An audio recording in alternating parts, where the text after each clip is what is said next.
Intentional blindness. کرسٹن 8 سال کا بچہ تھا۔ وہ پارک کے بینچ پر اداس بیٹھا تھا۔ اس کے چہرے پہ پریشانی، خوف اور ڈپریشن تھا۔ وہ ایوننگ واک کا وقت تھا۔ پارک لوگوں سے بھرا ہوا تھا۔ لوگ اس کے قریب آتے تھے، اسے دیکھتے تھے، چپ چاپ آگے نکل جاتے تھے۔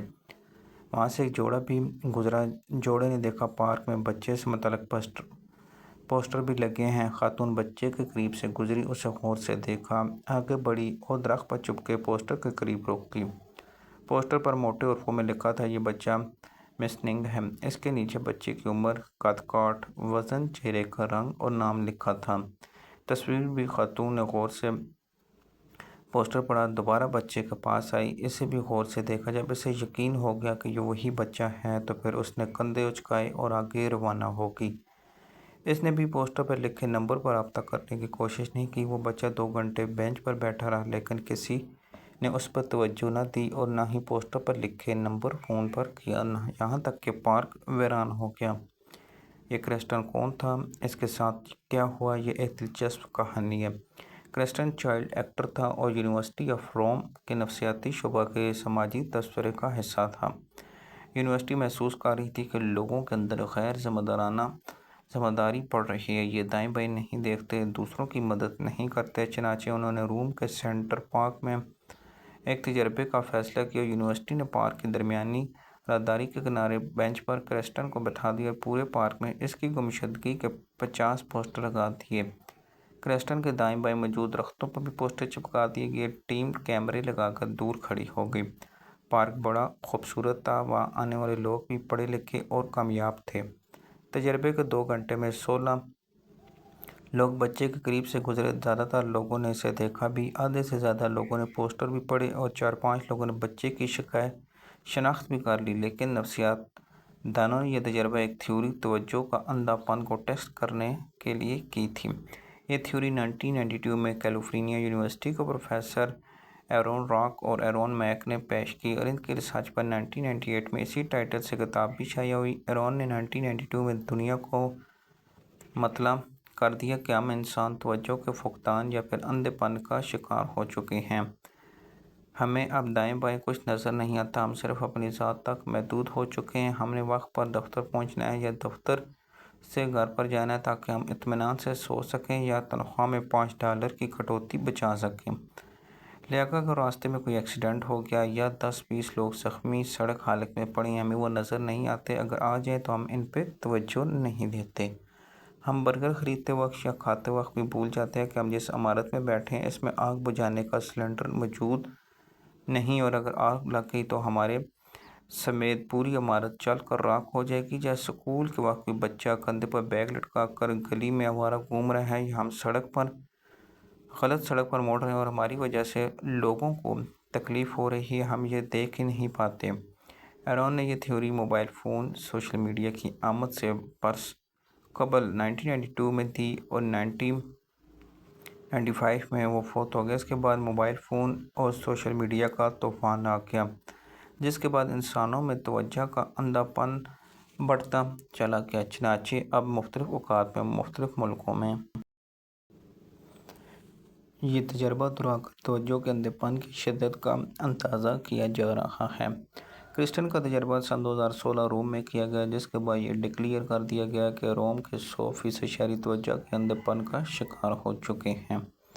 یہ دیکھتے ہیں لیکن ان کا دماغ دوسروں کی مدد کے لیے رضامند نہیں ہوتا۔ نفسیات دانوں نے رپورٹ میں اس خاتون کا بار بار ذکر کیا جس نے غور سے اشتہار پڑھا، اس کے بعد بچے کو شناخت کیا، پھر کندھے اچکا کر چلی گئی۔ اس تھیوری نے اٹلی کے سمجھدار لوگوں کو ہلا کر رکھ دیا۔ اٹلی کی حکومت یا معاشرے میں اس اندھے پن کے مقابلے میں کیا کیا میں نہیں جانتا، تاہم مجھے یہ معلوم ہے کہ ہمارے معاشرے یہ اندھا پن عروج کو چھو رہا ہے۔ ہمیں دائیں بائیں کچھ نظر نہیں آتا، ہم جانوروں کی طرح کسی مسئلے سے گزرتے ہیں، پھر اس مسئلے کے وجود کو بھول جاتے ہیں۔ چنانچہ 2 دن بعد ہماری زندگی دوبارہ بحال آ جاتی ہے اور پہلے سے زیادہ تباہی پھیلاتا ہے۔ میرا دعویٰ ہے کہ آپ کسی دن اپنی روٹین پر نظر دوڑائیں۔ یہ جواب آپ کو جس کرسی میں بیٹھے ہیں، کیا آپ نے اس کے ڈھیلے پیچوں پر توجہ دی ہے؟ آپ جانتے ہیں کہ آپ اگر 2 منٹ دیں تو یہ کرسی ٹھیک ہو جائے گی، آپ زیادہ آسانی سے اس پہ بیٹھ سکیں گے۔ یا جو واش روم آپ استعمال کر رہے ہیں اس میں صابن نہیں، حتیٰ کہ ٹوٹی لیک ہے یا پھر فرش گندا ہے، آپ اسے 2 منٹ دیں یا پھر صفائی والے کی توجہ اس جانب مبذول کرائیں تو یہ مسئلہ حل ہو جائے گا۔ یا آپ دفتر سے جاتے ہوئے لائٹس بجھا دیں، اے سی بند کر دیں، یا آپ جس میز پر کام کرتے ہیں اس پہ جمی تہ صاف کریں، یا آپ کے جوتے کے نیچے چنگم چپکے، یا آپ کی گاڑی سے چیں چیں کی آوازیں آ رہی ہیں۔ آپ جس گھر یا بلڈنگ میں رہتے ہیں اس کے پودے پانی کو ترس کر سوکھ گئے ہیں، یا آپ کا ملازم بیمار ہے اور آپ نے طبیعت تک نہیں پوچھی۔ اگر ان تمام سوالوں کا جواب ہے تو پھر آپ جان لیں آپ توجہ کے اندھے پن کا شکار ہو چکے ہیں، آپ کسی بھی وقت بڑے حادثے کا شکار ہو جائیں گے۔ میرا خیال ہے جس دن اپنی ذات کا یہ اندھا پن نظر آ جائے گا آپ کو، اس دن سسٹم سے اندھا پن بھی دکھائی دینے لگا۔ مثلاً موسمیاتی تبدیلیوں کو دیکھ لیں، ہمیں پوری دنیا بتا رہی ہے کہ پاکستان موسمیاتی تبدیلیوں کا سب سے بڑا نشانہ ہے۔ پاکستان میں قطب شمالی اور جنوبی کے بعد سب سے زیادہ گلیشیئر، ان کی کل تعداد 13,032 ہے۔ یہ ملک میں پانی کا سب سے بڑا سورس ہے، یہ تیزی سے پگھل رہے ہیں۔ ہمارا درجہ حرارت صرف 2 ڈگری بڑھ گیا تو 65% جو ہے نا گلیشیئر پگھل جائیں گے، جس کے بعد پاکستان میں پہلے سیلاب آئیں گے، پھر ملک کا سالی کا شکار ہو، یعنی کہ ہماری آل اولاد بھوک سے مر جائے گی۔ پوری دنیا چیخ رہی ہے۔ اٹلانٹک اوشن میں بارشوں کا نیا سسٹم نے جنم لیا، جس کی وجہ سے پاکستان میں بارش اور سیلاب بڑھ رہے ہیں۔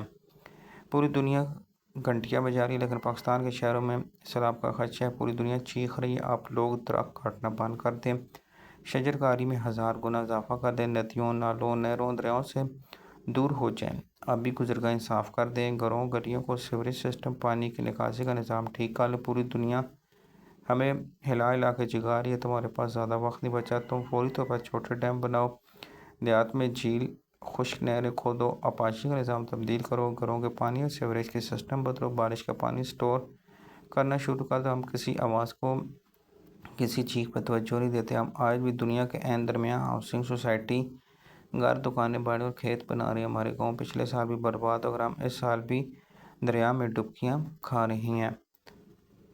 آپ اس کو بھی چھوڑیں، ہم 2-4 سال پہلے ڈوبے تو ہمیں کیا پتہ کہ سیلاب میں راشن، صاف پانی اور آگ اور کپڑے اہم ہوتے ہیں، لہٰذا ہم کچھ نہ کرتے، کم سے کم مونسون سے پہلے اپنے چھتوں پر چھوٹا سا چولہا بنا لیتے، خشک راشن اور کپڑے ہی رکھ لیتے اور پانی فلٹر کرنے کا سستا سسٹم بنا لیتے۔ لیکن آپ دیکھ لیں کہ کسی بھی سیلاب زدہ علاقے میں کسی نے یہ بندوبست نہیں کیا۔ حکومت بھی پہ در پہ سیلابوں کے بعد جان چکے کہ سیلاب میں کشتی اہم ترین ٹول ہوتا ہے، لیکن مجال ہے کسی دریائی، ضلعی تحصیل میں حکومت نے کشتیوں یا ٹنٹوں کا بندوبست کیا کہ ایسے لوگوں کو تربیت دی جائے، لہٰذا پورا ملک اس وقت پانی میں بیٹھ کر وفاق اور اقوام متحدہ کی طرف دیکھ رہا ہے۔ مجھے یقین ہے اگلے سال ہم اس طرح چھتوں پر بیٹھ کر حکومت کو کوستے رہیں گے۔ آپ ہمارا کمال دیکھیں، ہم 7 ماہ پانی کا کمی کا شکار ہوتے ہیں، ہم پینے کے پانی سے لے کر بجلی کی قلت کا شکار بنتے، پھر 2 ماہ پانی میں ڈوبتے رہتے ہیں، لیکن ہم اس کے باوجود واٹر مینجمنٹ کے لیے تیار نہیں ہیں۔ نہ ہماری حکومتیں کیا ہیں، یہ سیدھا سادہ توجہ کا اندھا پن ہے۔ یہ اندھا پن حکومت سے لے کر عام آدمی تک